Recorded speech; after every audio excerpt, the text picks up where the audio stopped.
Hello all. ఈరోజు తెలంగాణ ఉద్యమంలో first unit section 1లో ఫస్ట్ యూనిట్ గురించి డిస్కస్ చేస్తూ అందులో ఉన్నటువంటి టాపిక్స్, అందులో ఉన్నటువంటి మెయిన్ టాపిక్ గురించి నేను డిస్కస్ చేయబోతున్నాను ఈరోజు. So everyone, what I want to tell you today is about Telangana movement. In Telangana movement, in section 1, we have the idea of Telangana from 1948 to 1970. In this particular idea of Telangana, this is the first unit which we have. In this first unit which we have of section A of first unit, the most important topic which I am going to discuss today is administration in Hyderabad princely state.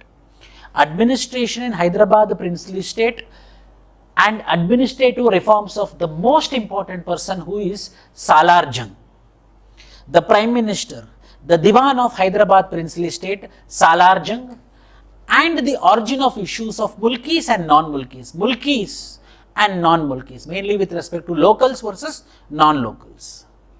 So today the discussion of the topic is Salarjung reforms. Very important, most expected topic of Telangana movement.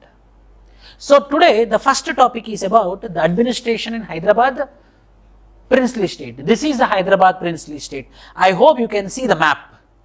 In this map we have the Maharashtra part, the northern Telangana part, and the Karnataka part. The combination of these three together is called as Hyderabad state. Aurangabad, Parbhani, Nanded, Berar, Gulbarga, Usmanabad, Raichur of Karnataka, Adilabad, Karimnagar, Warangal, Nalgonda, Hyderabad area of Telangana. This combination of these three regions combined together is called as Hyderabad princely state. One is Telangana, today's Telangana, as well as Maharashtra, as well as Karnataka. This region now it is called as Hyderabad Karnataka region. Now this particular region now it is called as Hyderabad Karnataka region, which have special provisions. This is Telangana and this is Maharashtra. These three together is called as Hyderabad state. So in this particular Hyderabad state, the nizams were been there. The nizam rule was been there. In that nizam rule, one particular person is there who is called as Diwan of Nizam, or Diwan of Hyderabad of Nizam, or the Prime Minister of the Nizam of Hyderabad, or the Prime Minister of princely state of Hyderabad, a famous personality who is called as Salarjung. Intellectual, administrator, reformist. So what are his reforms that I am going to discuss in this particular session? Salarjung reforms. This man is that gentleman. Salarjung, he is the person which we are going to discuss now. He is the person, what all reforms he made in Hyderabad princely state. Why he became popular? Enducheta, why he became popular? Enduku ఈయన popular అయ్యాడు? ఏ కారణాల చేత ఈయన popular అయ్యాడు? ఆ రిఫార్మ్స్ని మనం ఇప్పుడు discuss చేయబోతున్నాం. సాలార్జంగ్ రిఫార్మ్స్.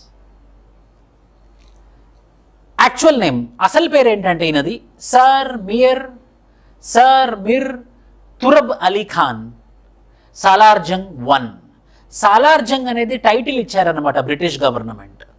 ముగ్గురు సాలార్జంగ్స్ ఉన్నారు ప్రైమ్ మినిస్టర్స్ లాగా. సాలార్జంగ్ 1, సాలార్జంగ్ 2, సాలార్జంగ్ 3. సాలార్జంగ్ 1 చాలా ఇంటెలిజెంట్. 1853 నుండి 1883 వరకు 30 సంవత్సరాలు ప్రైమ్ మినిస్టర్లా ఉన్నాడు. ఈయన was an Indian noble man who served as Prime Minister of Hyderabad state from 1853 to 1883. 30 సంవత్సరాలు, 3 decades successful prime minister of Hyderabad princely state. So ఆ మనిషి గురించి, ఆయన గురించి మనం డిస్కస్ చేయబోతున్నాం. ఎవరైనా ఈయన ఎలాంటి రిఫార్మ్స్ చేశాడు, ఎందుకు ఈయన ఇంత పాపులర్ అయ్యాడు, ఈయన రిఫార్మ్స్ మనం ఎందుకు చదవాలి, ఈరోజు ఈయన రిఫార్మ్స్ మనకు ఎలా ఉపయోగపడతాయి, ఈరోజు మనం గ్రూప్ 1 ఆఫీసర్ అయితే మనం ఈయన చేసినటువంటి రిఫార్మ్స్ మనం ఎలా ఇంప్లిమెంట్ చేయొచ్చు, అది ఈరోజు కాంటెంపరీ రిలవెన్స్లో ఉపయోగమా లేదా అనే కోణంలో మనం ఈరోజు డిస్కస్ చేస్తాం. ఏదైనా సరే ఒక పర్పస్ ఉంటుంది, ఏదైనా సరే ఒక ఫంక్షన్ ఉంటుంది, ఏదైనా సరే ఒక ఉపయోగం ఉంటుంది. ఈరోజు మీరు నా క్లాస్ వినాలంటే మీకు ఏదో విధంగా ఉపయోగం అయితేనే కదా మీరు క్లాస్ వినేది. ఇప్పుడు నా క్లాస్ వల్ల నీకు ఎలాంటి ఉపయోగం లేనప్పుడు ఎందుకు వింటావు క్లాసు? అదేవిధంగా అది ఏ రిఫార్మ్ అయినా సరే, ఆ రిఫార్మ్ ఈరోజు మనం అప్లై చేస్తే ఏమైనా బెనిఫిట్ ఉందా, అడ్మినిస్ట్రేషన్లో ఏదైనా నువాన్సెస్, ఏదైనా బెనిఫిట్ ఉందా మనకి అనేది మనం ఈ క్లాస్లో విశ్లేషిస్తాం కూడా. సో నిజాముల్ ముల్క్ హైదరాబాద్ రాజ్య और असफजाही రాజ్షాహీ కా సంస్థాపక్, అంటే ఎస్టాబ్లిష్ చేసింది ఎవరంటే నిజాముల్ ముల్క్. ఈయనే నిజాం యొక్క కింగ్డమ్ ఈరోజు డెవలప్ అవ్వడానికి కారణం, లేకపోతే నిజాం కింగ్డమ్, నిజాం డైనాసిటీ రావడానికి గల కారణం ఈ ముఖ్యమైనటువంటి మనిషి Nizam-ul-Mulk. The Hyderabad princely state also called as Nizam kingdom, which is combination of 3 regions, as I told you earlier, Telangana, Karnataka and Maharashtra. The combination of these 3 together is called as Nizam of Hyderabad. ఈ dynasty పేరు ఏంటంటే అసఫ్జాహీ dynasty. 1724లో స్థాపించబడి 1948కి కుప్పకూలినటువంటి సంస్థానం are exist అయినటువంటి dynasty పేరు అసఫ్జాహీ dynasty. 1724 నుండి 1948 ఎవరు వీళ్ళు? First ఈయనే ఒక ఏజెంట్, ఈయనే ఒక రిప్రజెంటేటివ్ మొఘల్ డైనాసిటీకి. ఎక్కడ? డెక్కన్ ప్రాంతంలో హైదరాబాద్ అనే ప్రాంతానికి ఒక రిప్రజెంటేటివ్ ఏజెంట్లా ఉన్నటువంటి వాడు. కానీ మొఘల్ డైనాసిటీ కుప్పకూలిన తర్వాత ఇతను ఇండిపెండెంట్ అయ్యాడు, ఎందుకంటే మొఘల్ డైనాసిటీ లేదు అక్కడ. సో అప్పుడు ఇతను తన పవర్ని తన ఆధీనంలోకి తెచ్చుకున్నాడు అనమాట. అక్కడ ఉన్నటువంటి పవర్ని తన ఆధీనంలోకి తెచ్చుకున్నాడు. Kingdom was first established by prelims point of view Nizam-ul-Mulk, ruled after the title of Asaf Jahi and thereafter famously known as Asafzahi kingdom or Asafzahi dynasty. From the first ruler Nizamul Mulk to the last ruler Usman Ali Khan, మొత్తం 9 మంది rulers ఉన్నారు నిజాం డైనాసిటీలో. 1724 నుండి 1948 వరకు 9 రూలర్స్లో మొదటివాడు Nizamul Mulk, చివరివాడు Osman Ali Khan. There were 9 rulers who ruled Hyderabad for over 224 years. Hyderabad యొక్క princely state యొక్క చరిత్ర 224 సంవత్సరాలు. ఈ 224 సంవత్సరాల్లో 9 రూలర్స్, 9 రాజులు పరిపాలించారు ఈ హైదరాబాద్, మన హైదరాబాద్ సంస్థానాన్ని. అందులో ఒక మనిషి ప్రైమ్ మినిస్టర్ లాగా 3 రాజులకు పనిచేశాడు. ఆయన గురించి మనం డిస్కస్ చేయబోతున్నాం. He is none other than Salar Jung 9 రాజులలో 3 రాజులు 1853 నుండి 1883 వరకు మధ్యలో వచ్చినటువంటి 3 నిజాం రూలర్స్కి ప్రైమ్ మినిస్టర్లా వ్యవహరించాడు సాలార్జంగ్ 1. అరే అతని దగ్గర అంత గొప్ప విషయం ఏముంది? ముగ్గురు రాజులు ఒకరినే ప్రైమ్ మినిస్టర్లా నియమించుకున్నారంటే అతని దగ్గర ఏదో విషయం ఉంటుంది కదా. ఆ విషయం గురించే మనం డిస్కస్ చేయబోతున్నాం ఈరోజు. ఏంటి ఆ విషయం? ఏంటా గొప్పతనం ఆ సాలార్జంగ్ 1లో? What is that significance, that important aspect which is there in Salar Jung 1? That I'm going to discuss now. But first ఈ నిజాం డైనాసిటీ ఎలా వచ్చింది, హిస్టరీ మీకు తెలియాలి. హిస్టరీ తెలిస్తేనే ఎప్పుడైనా కూడా ప్రతి సబ్జెక్ట్కి, నేను ఈరోజు ఇలా ఉన్నానంటే దానికో హిస్టరీ ఉంటుంది, మీరు ఈరోజు అలా ఉన్నారంటే మీకో హిస్టరీ ఉంటుంది. హిస్టరీ లేకుండా సబ్జెక్ట్ ఉండదు. హిస్టరీ మీద ఈక్వల్ ఎంఫసిస్ ఉండాలి. సో ఈ సాలార్జంగ్ అనే మనిషికి దగ్గరికి వెళ్ళే కన్నా ముందు ఈ నిజాం యొక్క డైనాసిటీ ఎలా ఎస్టాబ్లిష్ అయిందో జస్ట్ సమరైజ్ చేస్తాను నేను. After the death of Aurangzeb, the ruler of Mughal dynasty, Mughal kingdom started declining from 1707.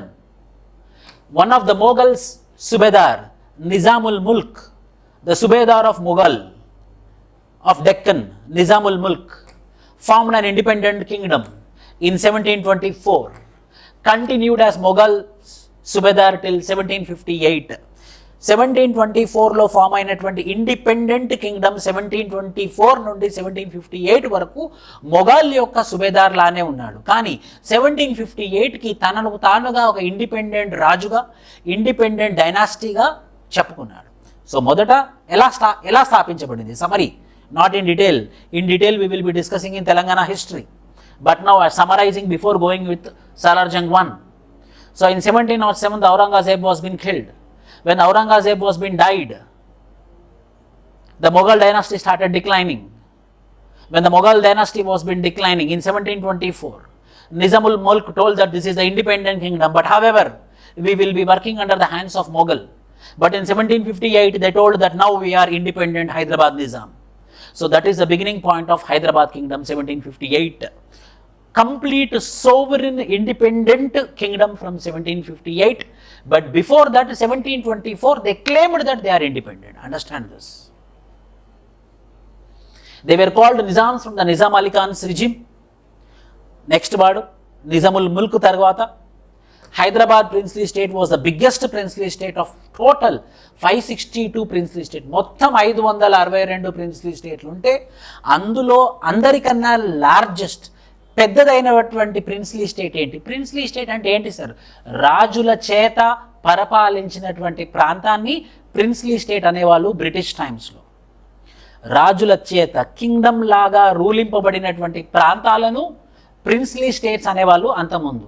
So అది అలా 562 ప్రిన్స్లీ స్టేట్స్ ఉంటే 562 రాజులు ఉంటే అందులో పెద్ద ప్రాంతం జియోగ్రఫికల్లీ లార్జ్ ఏరియా ఏంటంటే హైదరాబాద్ ప్రిన్స్లీ స్టేట్.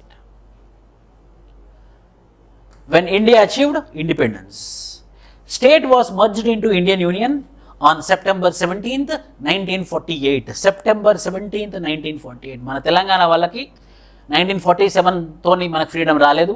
మనకు ఫ్రీడమ్ వచ్చింది సెప్టెంబర్ 17th, 1948. ఎప్పుడైతే నిజాం క్లచెస్ నుంచి విడుదలై మనం Indian union integration of Indian యూనియన్లో జాయిన్ అయింది September 17th, 1948. So you have to understand my dear aspirants, we didn't got independence on August 15th, 1947.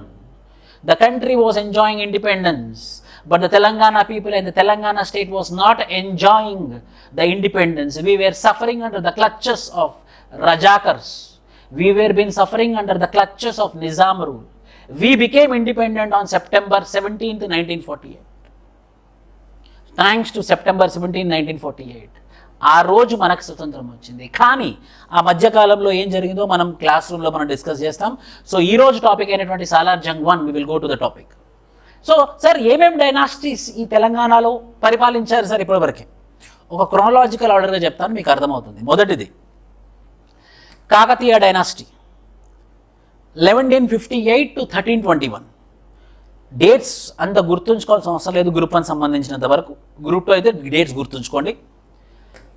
Khalji dynasty 1290 to 1320. Sir ఈ మధ్యలో గ్యాప్ ఉంది కదా అని అన్నప్పుడు ఇద్దరు పరిపాలించారన్నమాట.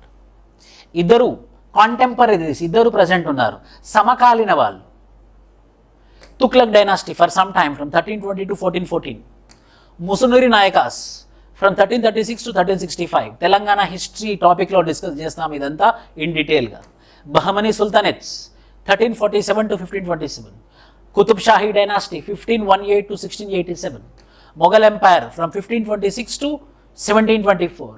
Asaf Zahi dynasty from 1724 to 1948.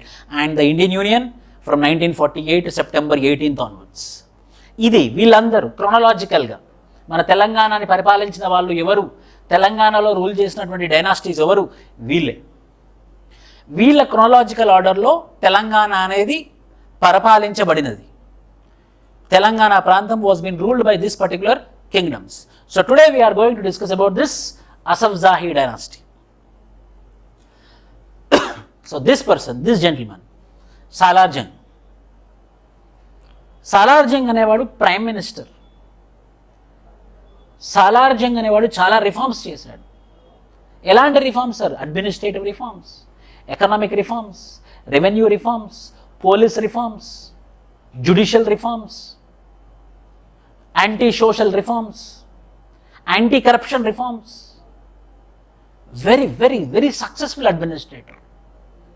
British Empire ఉన్నటువంటి governor generals they use to feel happy of this person. ఈయనకు ఫిదా అయిపోయేవాళ్ళు. ఈయనకు ఉన్నటువంటి స్కిల్, ఈయనకు ఉన్నటువంటి ఇంటలెక్చువల్, ఈయనకు ఉన్నటువంటి ability. The people called him as an renaissance of Nizam of Hyderabad. He is a person who changed the shape of Hyderabad.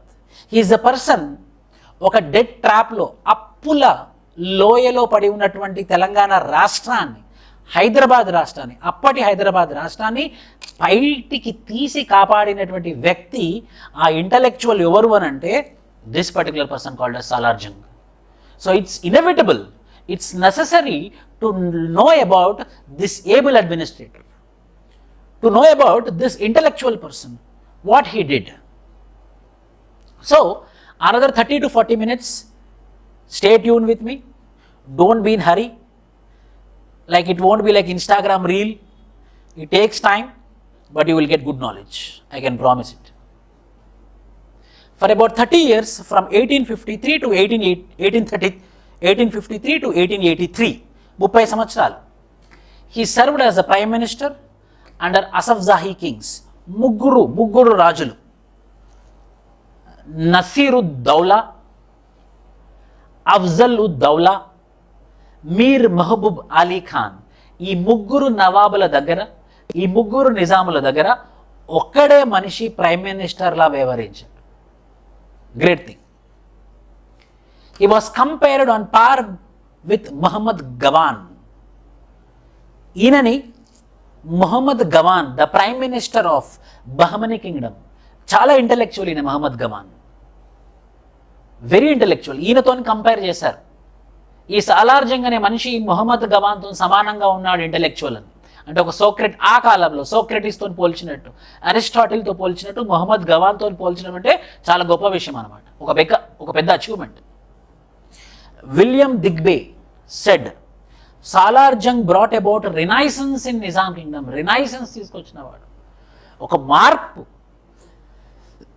ఒక revolution తీసుకొచ్చినటువంటి మనిషి ఎవరు అని అంటే విలియం దిగ్బే. ఏమన్నాడంటే Salar Jung is the person who brought renaissance in the Nizam of Hyderabad.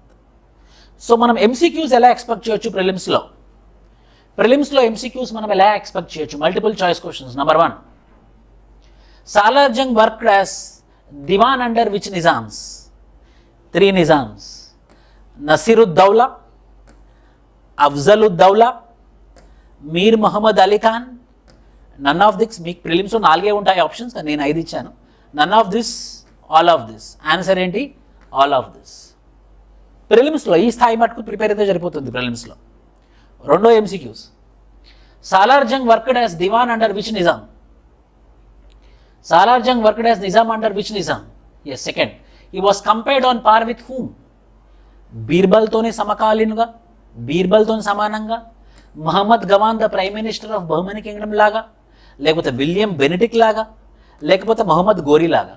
Mohammed gory, Mohammed గవాన్ అనే 2 same ఉన్నాయి కదా, గౌరీ కావచ్చు లేకపోతే గవాన్ కావచ్చు అని కన్ఫ్యూజ్ అవుతాం మనం. So answer is Mohammed Gawan. ఇలాంటి క్వశ్చన్స్ ఎక్స్పెక్ట్ చేయొచ్చు. మూడోది, William Digby said Salar Jung brought about dash in Nizam kingdom. ఏం తీసుకొచ్చాడు?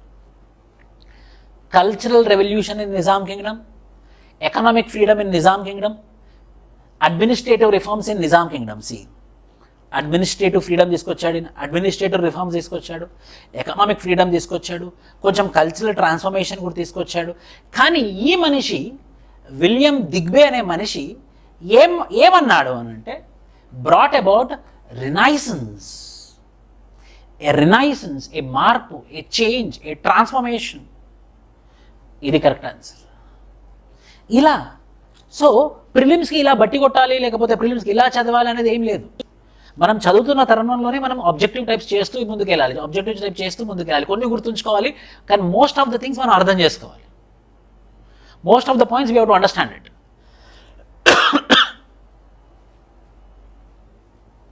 సో సాలార్జంగ్ రాకముందు ఏ టాపిక్ అయినా we have to understand the historical background, body, then conclusion. Historical background is nothing but introduction, body, conclusion. That's it, your answer, mains answer. So Salar Jung అనేవాడు అంత పేరు ఎలా తెచ్చుకున్నాడు? ఏదో గొప్ప పని చేసుకుంటానే అంత పేరు తెచ్చుకుంటాడు కదా. ఇప్పుడు అంత బాగా నడుస్తుంది, నేను అందులోకి వెళ్ళాను, నాకు పేరు రాదు. ఎందుకంటే already it's well established, stabilised, efficient system.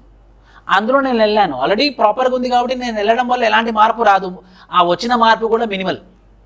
కానీ చెడిపోయినటువంటి సిస్టమ్, పనికిరానటువంటి సిస్టమ్, ఇన్ఎఫిషియంట్ సిస్టమ్, ఎలాంటి ఉపయోగం లేనటువంటి సిస్టంలోకి నేను ఎంటర్ అయ్యాను. నేను ఎంటర్ అవ్వడం వల్ల, నా ఇంటలెక్చువల్ కెపాసిటీ వల్ల ఆ సిస్టంలో మార్పులు వచ్చాయి. ఆ సిస్టంలో మార్పులు తీసుకొచ్చాను. ఆ సిస్టంలో మార్పులు తీసుకురావడమే కాకుండా నా వల్ల ఆ మార్పు జరిగింది, దానివల్ల పాజిటివ్ అవుట్కమ్ వచ్చింది. అవుట్కమ్ అంటే ట్రాన్స్ఫర్మేషన్, పాజిటివ్ అవుట్కమ్ వచ్చింది. సో క్రెడిట్ ఎంతవరకు వస్తుంది? నాకే వస్తుంది. అదేవిధంగా ఈ మనిషి కూడా, సాలార్జంగ్ అనే మనిషి కూడా హైదరాబాద్ స్టేట్ 1853 కన్నా ముందు ఉన్నటువంటి దివాన్ చందులాల్ అక్కడ ఎకనామిక్ సిస్టమ్ అంతా పడిపోయింది, అడ్మినిస్ట్రేటివ్ రిఫార్మ్స్ అంతా పడిపోయింది, కరప్షన్ శివతాండవం చేస్తుంది, system is totally improper, inefficient, administration was not up to the mark. అలాంటి టైంలో ఈ సాలార్జంగ్ అనే మనిషి తురబ్ అలీ ఖాన్, మీర్ తురబ్ అలీ ఖాన్ వచ్చి రిఫార్మ్స్, సంస్కరణలకు బీజం పోసాడు. దానివల్ల ఏం జరిగింది? హైదరాబాద్ స్టేట్ బెనిఫిట్లోకి, పాజిటివ్స్లోకి, ప్రాఫిట్స్లోకి, అడ్వాంటేజెస్లోకి ఎంటర్ అయిపోయింది. ఏంటది? So first historical background. Situation in Nizam kingdom before Salarjung, number 1. By the time the Salarjung was been appointed as the Prime Minister of Nizam of Hyderabad, the fertile places of Raichur, Osmanabad, Berar were ceded to British in lieu of debt repayment. Nizam, నాకు అప్పు ఉన్నావు, నువ్వు నాకు అప్పు ఇవ్వట్లేదు కాబట్టి మీ bearer ప్రాంతము, ఉస్మానాబాద్ ప్రాంతము, రాయచూర్ ప్రాంతం, ఫెర్టైల్ ల్యాండ్ ఉన్నటువంటి ప్రాంతాన్ని మేము తీసేసుకుంటున్నాం. ఎందుకంటే నువ్వు నా దగ్గర అప్పు తీసుకున్నావు, నువ్వు అప్పు నువ్వు కట్టలేదు, సో నీ దగ్గర ఏదైతే భూమి ఉందో నేను ఆ భూమి లాక్కుంటున్నానని బెరార్ ప్రాంతము, ఉస్మానాబాద్ ప్రాంతము, రాయచూర్ ప్రాంతము, ఫెర్టైల్ ల్యాండ్ ఉన్నటువంటి ప్రాంతము బ్రిటిష్ చేతిలోకి వెళ్ళిపోయింది. అరే ఆల్రెడీ తెలంగాణ ప్రాంతంలో ఫెర్టైల్ ల్యాండ్ లేదు అని అంటే ఉన్న ఫెర్టైల్ ల్యాండ్ని తీసుకెళ్ళిపోయారు బ్రిటిష్ వాళ్ళు. ఎందుకు? నువ్వు నాకు అప్పు కట్టలేదు కాబట్టి. అంటే అప్పుల్లోతుల్లో కూలికిపోయినటువంటి తెలంగాణ ప్రాంతం, number 1 before Salar Jung. Number 2, Muslims in the principality were angry with the British people. They were very angry on British people. మా ఫెర్టైల్ ప్రాంతాన్ని తీసుకున్నారే వాళ్ళు, ఇప్పుడు మేము ఎలా బతికేది, మేము ఎలా తినేది, మాకెలా ప్రాఫిట్స్ వచ్చేది, ఏదైతే ప్రాంతం ఉందో కొద్ది ప్రాంతమే ఉంది ఫెర్టైల్ ల్యాండ్, సారవంతమైనటువంటి భూమి కొంచెమే ఉంది, ఆ సారవంతమైన భూమిని కూడా మీరే లాక్కెళ్ళిపోతే మేము ఎలా బతికేది అని అక్కడ ఉన్నటువంటి ముస్లిమ్స్ కొంచెం కన్నెర్ర చేశారు బ్రిటిష్ మీద. సో ఎప్పుడైనా నా మీద ఎవరైనా కన్నెర్ర చేస్తున్నారంటే నాకు తెలిసిపోద్ది కదా, సో ఆబ్వియస్లీ నేను కూడా వాళ్ళ మీద కన్నెర్ర చేస్తాను. బ్రిటిష్ వాళ్ళకు కూడా నిజాం పట్ల యాంగ్రీతో ఉన్నారు. So reciprocal, they are also angry on British, British also angry on Nizam. He changed it and he made friendship with British. Number 3, the economic system was at the brink of bankruptcy. అప్పులు ఎలాంటి అప్పులు అంటే అసలుకి ఈరోజు administration run అవ్వాలి అని అంటే అప్పులతోనే, ఈరోజు ఎవరికైనా శాలరీ ఇవ్వాలి అని అంటే అప్పులతోనే. Complete bankruptcy, incoming zero, outgoing everything is outgoing. Bankruptcy, existential threat, దాన్ని ఏమంటామంటే existential threat for the Nizam of Hyderabad. 4th, the people were at the receiving end at the hands of corrupt employees. అందరు ఎవరైతే employees ఉన్నారో corruption, nepotism, favouritism, ఓ వీణ అల్లుడు, వీణ బావ, వీణ అన్న, వీణ తమ్ముడు, నా సిస్టర్, ఇలా మొత్తం నెపోటిజం, మొత్తం ఫేవరెటిజం, మొత్తం కరప్షన్. ఒక సాధారణ పౌరుడు ఒక గవర్నమెంట్ ఎంప్లాయీ దగ్గరికి వెళ్ళాడంటే కరప్షన్ ఇవ్వాల్సిందే. Corruption was at the highest level before the advent of Salar Jung. The law and order situation was out of control. ఎప్పుడైతే ఇవన్నీ ప్రాపర్గా లేవో ఆబ్వియస్లీ ఏమవుతుంది? దొంగతనాలు, రాబరీ, థెఫ్ట్, మర్డర్స్, ఇలాంటి లా అండ్ ఆర్డర్ సిచ్యువేషన్ కూడా అన్స్టేబుల్గా ఉంది. ఇలాంటి సిచ్యువేషన్లో కేజీఎఫ్లో కూడా ఎంటర్ అయ్యాడు. అతని పేరే Salar Jung 1. So that person, what are his reforms? How his reforms changed the story of Hyderabad, that we are going to discuss now. So mains question చూస్తే, what are the reforms of Salarjung 1 as the Prime Minister of Hyderabad? Explain in detail. ఇలాంటి ప్రశ్నకి next చెప్పబోయేది answer. What are the reforms of Salarjung as the Prime Minister of Hyderabad? Explain in detail. దానికి జవాబే ఈ explanation. మొత్తం 9 డైమెన్షన్స్లో reforms చేశాడని. ఇవి గుర్తుంచుకున్నా చాలు, మనకి అప్పుడప్పుడు హెడ్డింగ్స్ గుర్తున్నా చాలు ఆన్సర్ రాసి రావచ్చు మనం. ఓ పెద్ద కంగారు పడని అవసరం లేదు, హెడ్డింగ్స్ గుర్తుంచుకోండి మొదలు.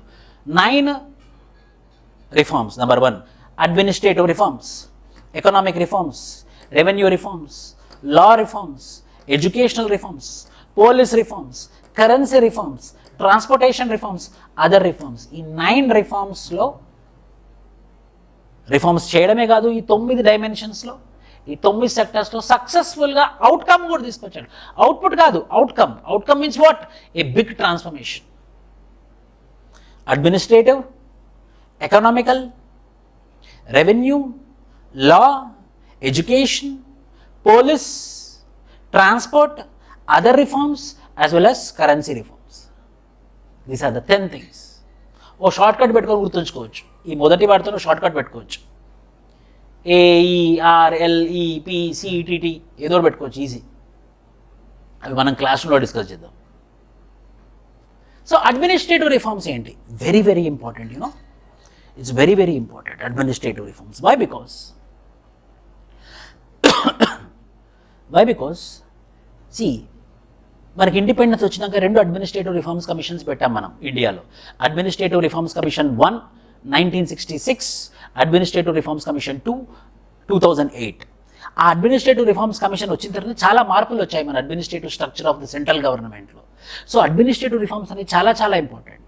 అలాంటిది ఈ Salar Jung 1 from 1833 to 1853 he brought, from 1853 to 1883 he brought lot of administrative reforms. Number 1, first he divided the state of Nizam into 5 subas and 17 districts.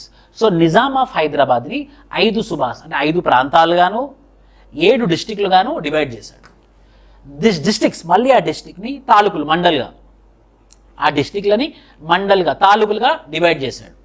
Each taluk had governing officer. So ఏం చేశాడు? సో సుబా పెద్ద ప్రాంతం, 5 సుబలు, నిజాం మొత్తం కలిపితే 5 సుబలు, నిజాం మొత్తం కలిపితే 7 డిస్టిక్లు, ఒక్కొక్క డిస్టిక్లో తాలూకులా చేశాడు. ఏం చేశాడు తాలూకులా చేసి? ఒక subedar to each suba, talukdar to each district, tehsildar to each taluk. అలా సుబేదార్ని సుబగాను, వరంగల్ సుబేదార్ మన హన్మకొండ సుబేదార్ అంటే దాని అర్థం ఏమైంది? ఓహో, వరంగల్ అనేది ఒక సుబా. మళ్ళీ 5 సుబల్లో మళ్ళీ డిస్టిక్లు, మొత్తం నిజాంలో మళ్ళీ 17 డిస్టిక్లు. డిస్టిక్లు ఎవరి చేత హెడ్ చేయబడింది? కలెక్టర్స్, అవ్వల్ తాలక్దార్స్. అందుకే మన ఊరల్లో పెద్ద మనుషులు అంటారు అవ్వల్ అయిపోయావా అంటారు.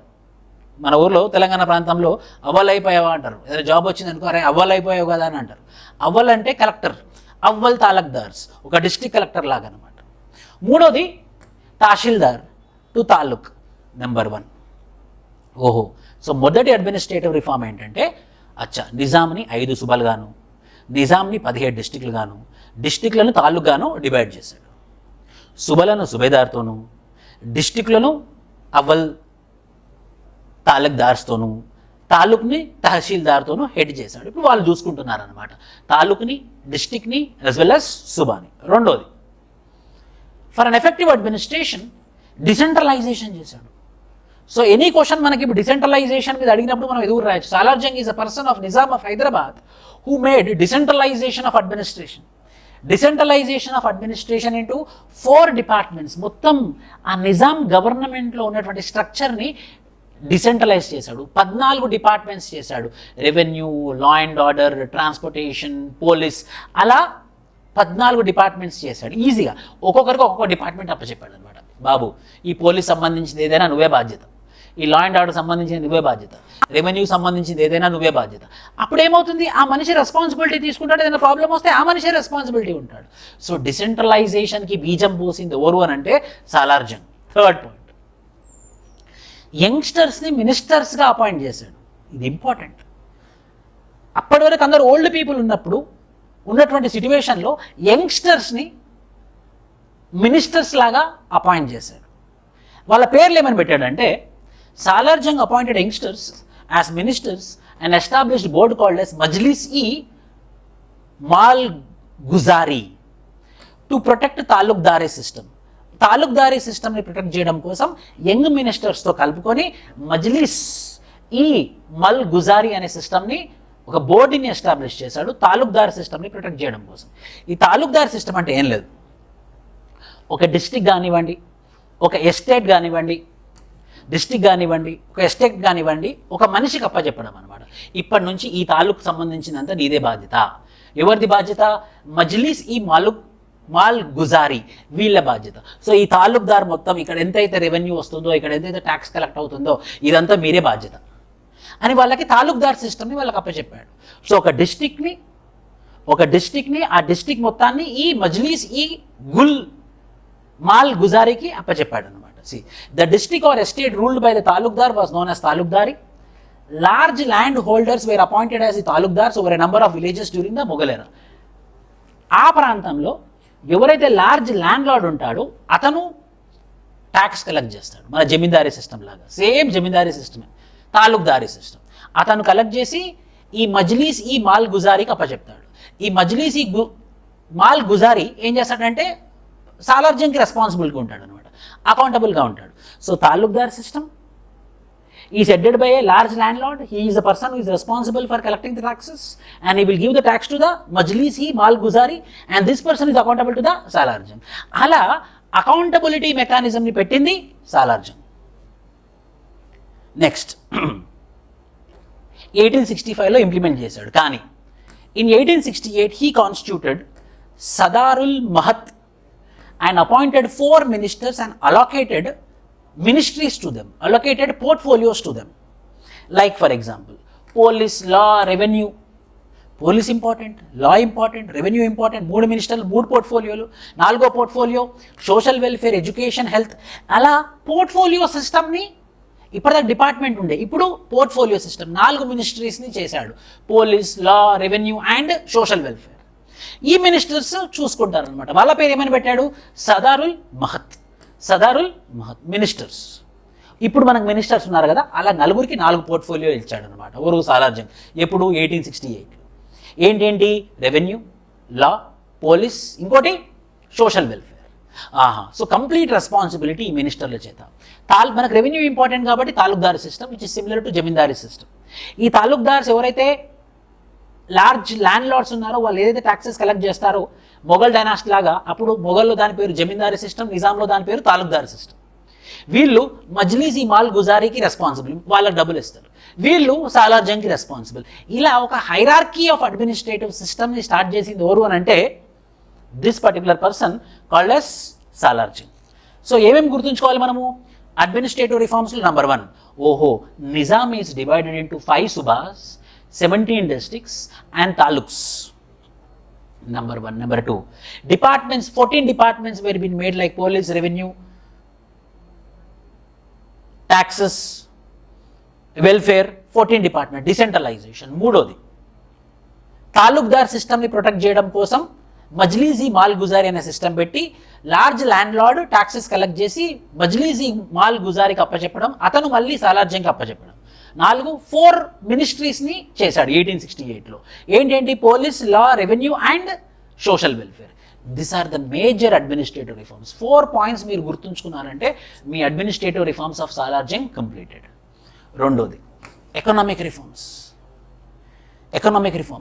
చాలా ఎకనామిక్ రిఫార్మ్స్ తీసుకున్నాను. నేను ఆల్రెడీ చెప్పినట్టు డెట్ ట్రాప్,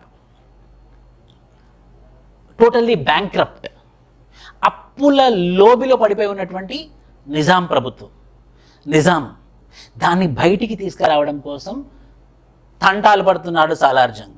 ఏం చేశాడు మొదలు? ఓహో ఎంతోమంది గవర్నమెంట్ ఎంప్లాయీస్ ఉన్నారు, వీళ్ళకి ఏం పని లేదు కానీ వీళ్ళు శాలరీస్ తీసుకుంటున్నారు, ఏమైతుందా తీసేశాడు. So that is called as cost cutting mechanism. He started removing government employees, by which he is saving the revenue of the government. Number 2, he is finding the resources in order to improve the revenue of the Nizam. Salarjung took various reforms in minimizing the expenditure, cost cutting, and found the resources to enrich the state treasury. Salarjung removed employees and cancelled their posts as they do not have any work. Decreased financial deficit. ఆ financial deficit ఏదైతే ఉందో ఆ financial deficit మెల్లిమెల్లిగా కూర్పుకుంటూ వచ్చాడు. ఎవరైతే ఎలాంటి పని లేకుండా గవర్నమెంట్ జాబ్స్ చేస్తున్నారో వాళ్ళని తీసేయడం మొదలుపెట్టాడు అనమాట. సో ట్రెజరీకి ఏమైంది? అమౌంట్ మిగులుతుంది. సో ఇలాంటి ఎకనామిక్ రిఫార్మ్స్ తీసుకొచ్చాడు. ఇలాంటి ఎకనామిక్ రిఫార్మ్స్ తీసుకొచ్చాడు. కాస్ట్ కట్టింగ్, ఎకనామిక్ టెర్మినాలజీలో దీన్ని ఏమంటారు తెలుసా?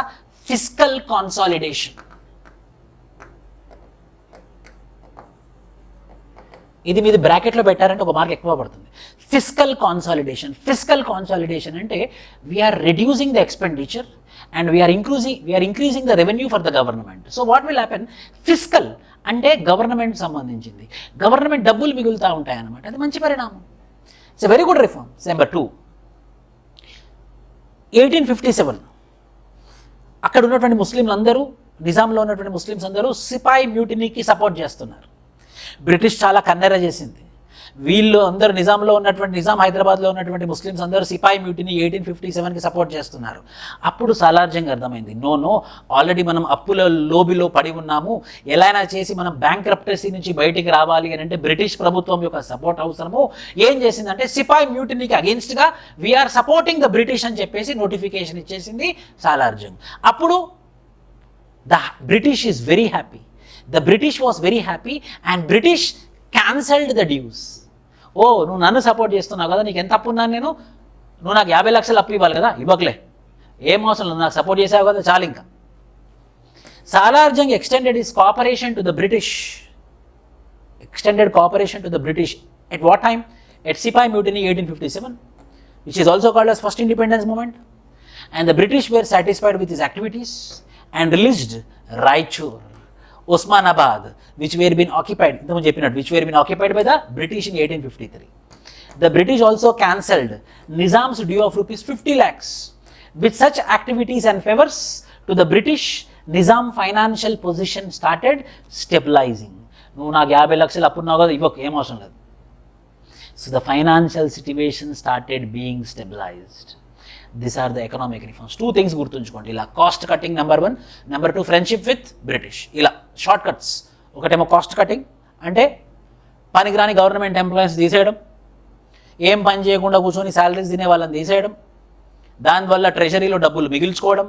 రెండోది బ్రిటిష్తోని ఫ్రెండ్షిప్ చేయడం, ఎందుకంటే వాళ్ళకి అప్పులు ఉన్నాం కాబట్టి, వాళ్ళకి ఎక్కడ నేను సపోర్ట్ చేస్తే వాళ్ళు నాకు ఫైనాన్షియల్గా సపోర్ట్ చేస్తారని వాళ్ళతో ఫ్రెండ్షిప్ చేశాడు సాలార్జంగ్. ఇవి 2 పాయింట్స్. Revenue reforms.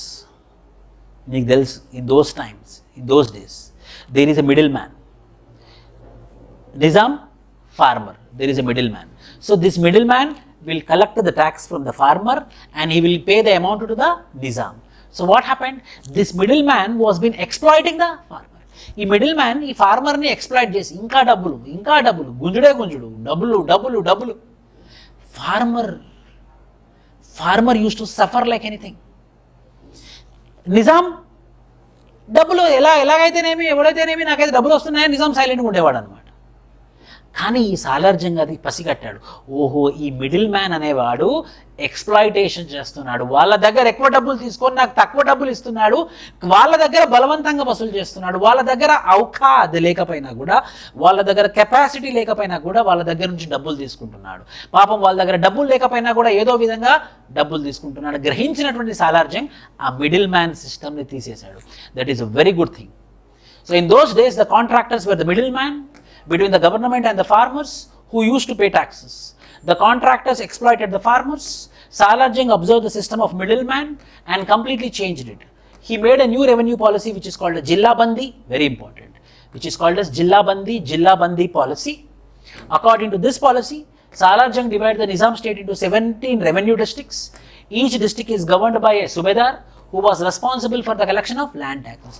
ఒక గవర్నమెంట్ ఆఫీసర్ని నియమిస్తాను, ఇక ముందు మిడిల్ మ్యాన్ ఉండడు.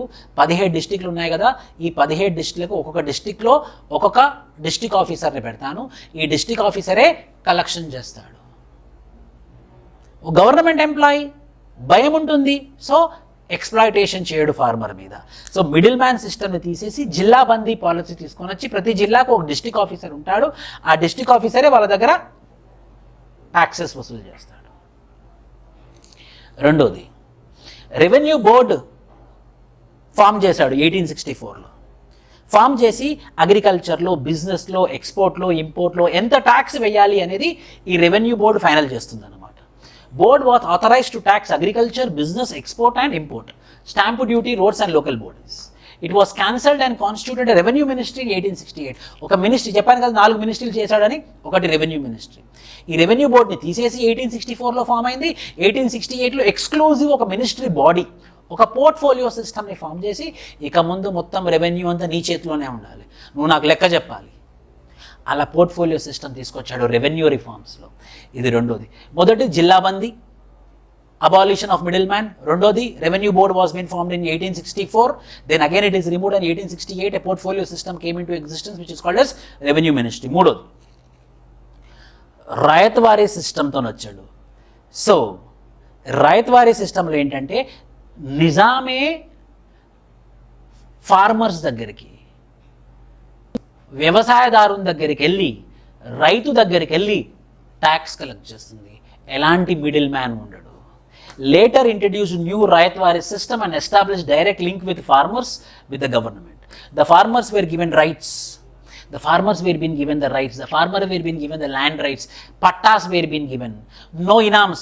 ఇప్పటి వరకు గవర్నమెంట్ ఎంప్లాయీస్కి ఇనామ్ ఇచ్చేవాళ్ళు. ఈ ఎకరం తీసుకో, ఈ 2 ఎకరాలు తీసుకో, ఈ 5 ఎకరాలు, ఈ నెల పని చేసావు కదా, ఈ 2 ఎకరాలు నీయే, ఈ 3 ఎకరాలు నీయే అని ఇనామ్స్ ఇచ్చేవాళ్ళు. ఇనామ్ సిస్టమ్ క్యాన్సిల్ చేసేసారు. 30 సంవత్సరాలకు ఒకసారి ఆడిట్ జరుగుతుంది. ఓహో మీరు ఇంత ట్యాక్స్ పే చేస్తున్నారు కదా, ఈ ట్యాక్స్ ఫిక్స్డ్ 30 సంవత్సరాల దాకా, 30 సంవత్సరాల తర్వాత మళ్ళీ మేము లెక్కేస్తాం నువ్వు ఎంత ట్యాక్స్ కట్టాలో అనేది. అలా ఒక సిస్టమ్ క్రియేట్ చేసి, ఒక రేషనల్ సిస్టమ్ని క్రియేట్ చేసి, ఆ రేషనల్ సిస్టమ్కి ఆధారంగా ఇంత ట్యాక్స్ మీరు పే చేయాలి, మళ్ళీ 30 సంవత్సరాల తర్వాత మళ్ళీ మనము రెన్యువల్ చేద్దాం, అప్పుడు ఎంత ట్యాక్స్ ఉంటుందో అప్పుడు ఇన్ఫ్లేషన్ బట్టి నేను మళ్ళీ నీకు ట్యాక్స్ పెంచుతాను. సర్వే డిపార్ట్మెంట్ తీసుకొచ్చారు, ల్యాండ్ రికార్డ్స్ తీసుకొచ్చారు.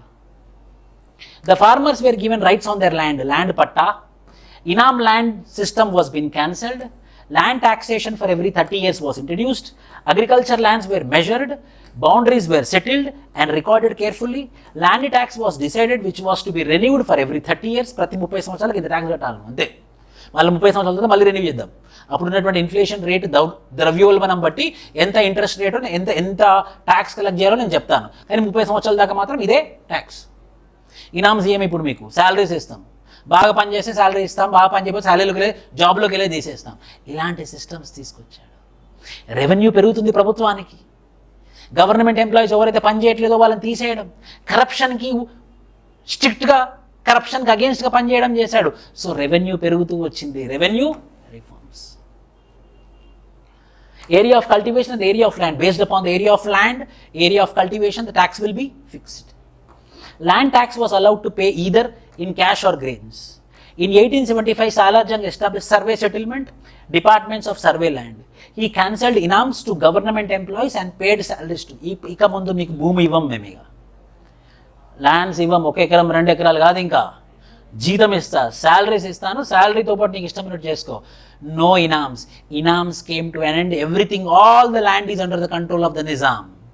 And the రైతు అనేవాడు డైరెక్ట్గా ట్యాక్స్కి నిజాంకే పే చేస్తాడు. 30 సంవత్సరాలకు ఒకసారి రెన్యూ అవుతూ ఉంటుంది. సో ఒక రేషనల్, సైంటిఫిక్, ఎంపెరికల్ సిస్టమ్తో పాటు వచ్చాడు Salar Jung, which system is called as ryotwari system. So మనం గుర్తుంచుకోవాల్సింది number 1 Zillabandi policy, number 2 revenue board and revenue ministry, number 3 ryotwari system. ఈ 3 రిఫార్మ్స్ తీసుకొచ్చాడు. అంతే. ఈ 3 పాయింట్స్ గుర్తొచ్చిందంటే స్టోరీ మొత్తం రావాలి, మనం రాసేయాలి ఆన్సర్. ఇంకా law reforms. Courts were being established taluk level and district level. District లెవెల్లో, తాలూక్ లెవెల్లో కోర్ట్స్ పెట్టాడు,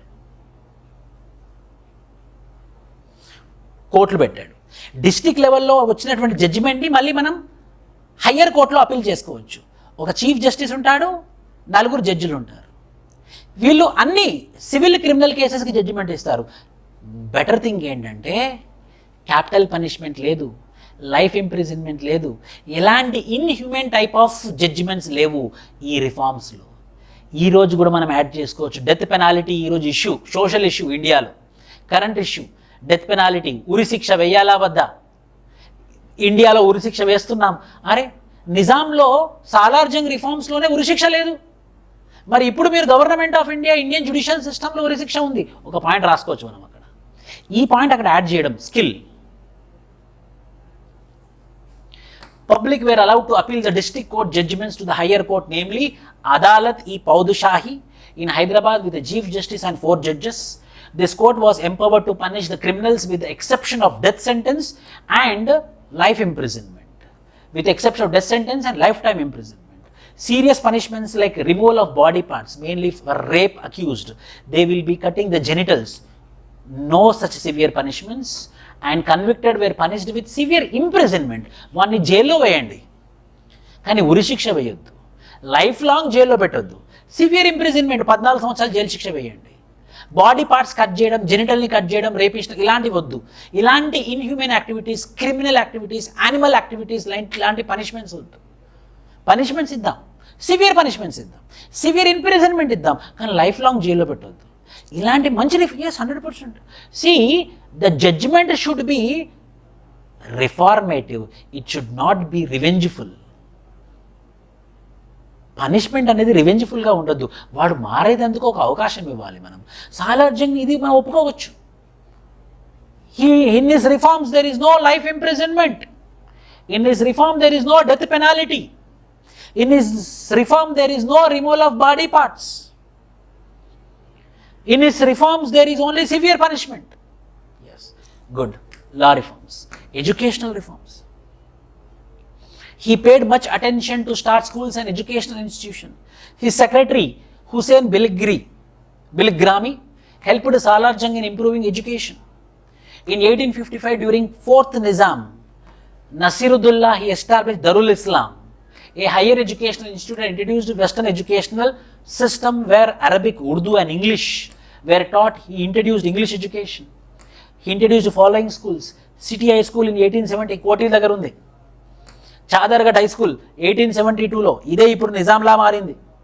Gloria high school in 1881. an engineering college, technical education start అయింది. The Salarjung helped the people to become intellectuals. He was focusing high on education. Education reforms కి importance ఇచ్చాడు. Police reforms, SP. ఇప్పుడు మనకి SP system ఉంది కదా, superintendent of police.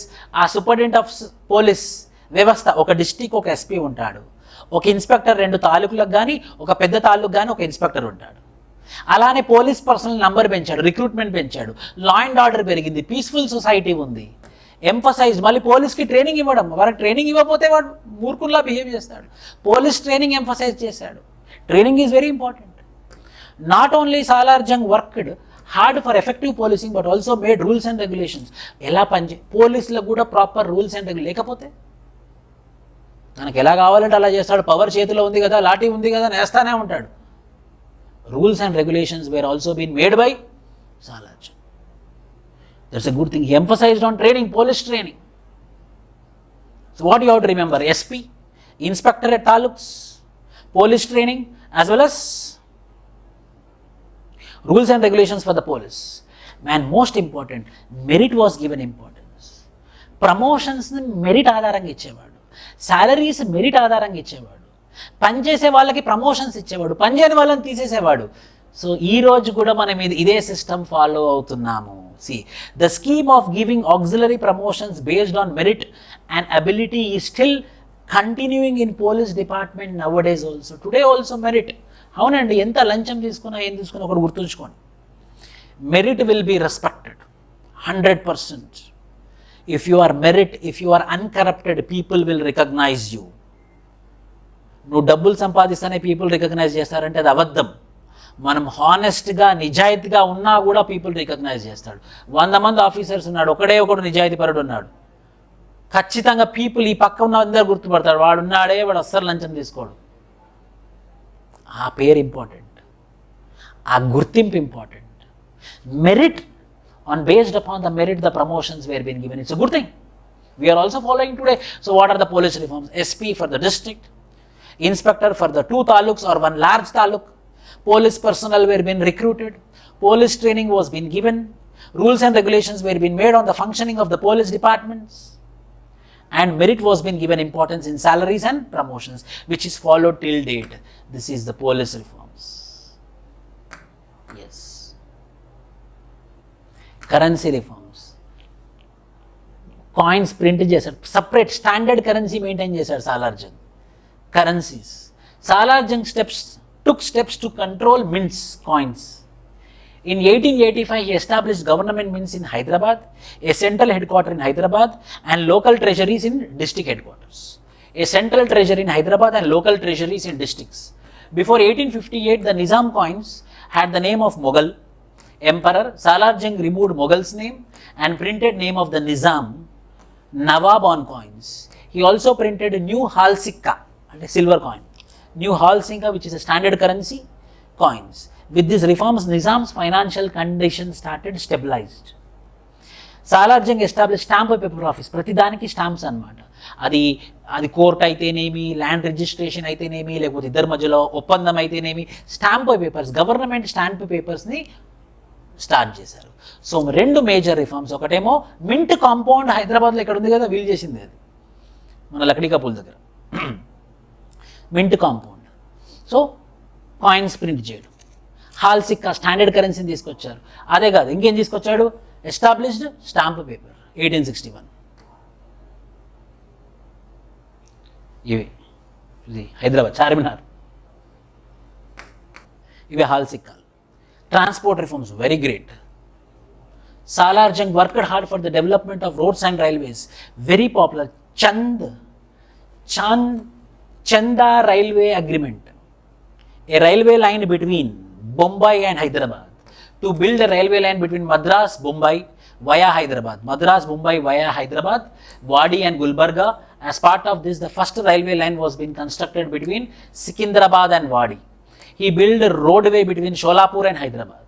Salarjung established public works department to provide transport facilities. It provided many roadways and railways, because of which business started flourishing. The people started moving. Transport and communication started increasing because of this transport reform. 9th reform. Salarjung made strong reforms against anti-social elements. He banned Sati Sahagamanam, means no more Sati. Industrial exhibition, ఈ రోజు కూడా ఉంది. Industrial exhibition was being started, so the industry started establishing. English language was being emphasized upon. He gave jobs to persons with ability and skills, and at the same time he punished corrupt employees. These are the current, ఇవి ఈ రోజు కూడా అవసరమే ఇలాంటివి. Against corruption, we need ability and skilled people.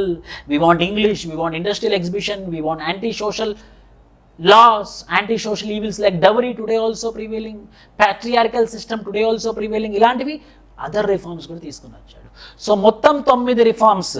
Administrative reforms, economic reforms, revenue reforms, law reforms, police reforms, educational reforms, transportation reforms. These many reforms he brought.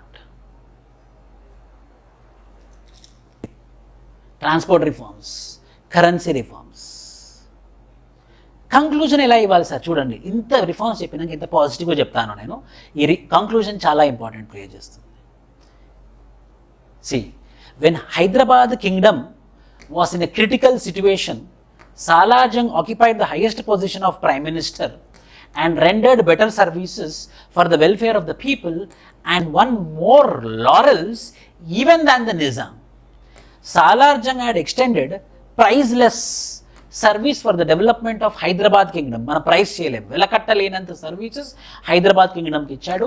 He brought a life to the declining economic situation through his economic reforms. Life ప్రాణం పోసాడు. Economy ఏదైతే పడిపోతుందో దానికి ప్రాణం పోసాడు తన యొక్క economic రిఫార్మ్స్తో. As a result of policies adopted by him, novel changes in economy, educational progress and modernization took place during Nizam rule. The administrative mechanism was strengthened. Wahid Khan appreciated Salarjung as one of the most outstanding statesmen among the 19th century. This is the best conclusion. Total positive. Worst సిట్యువేషన్లో ఉన్నటువంటి ఎకానమీని దానికి ప్రాణం పోసి బీజం పోసాడు ఎవరు? Salar Jung. So the best statesmen అనే బిరుదు కూడా అతనికి వచ్చింది 19th సెంచరీలో. ఇది కంక్లూజన్. ఇలా ప్రతి టాపిక్కి మా క్లాస్ రూమ్లో, మన క్లాస్ రూమ్లో డిస్కషన్ జరుగుతుంది. ఇంత డీటెయిల్గా, ఇంకా డీటెయిల్గా జరుగుతుంది. ఇంకో వీడియో చేస్తాను, ముల్కీ అండ్ నాన్ ముల్కీస్, అది కూడా మీకు క్లియర్గా అర్థమవుతుంది. So 9 administrative reforms. What are the 9 administrative reforms? These are the 9 administrative reforms. 9 reforms: administrative reforms, economic reforms, revenue reforms, land reforms, educational reforms, police reforms, currency reforms, transportation reforms, and other reforms. Please subscribe to our channel, YouTube channel. Any doubts, you can ask in the comment section. I will answer within 30 minutes. You can join our TSPSC Group-1 program, which is going to start from March 28th. And this classroom PDF is also there in the description. All the best. Thank you.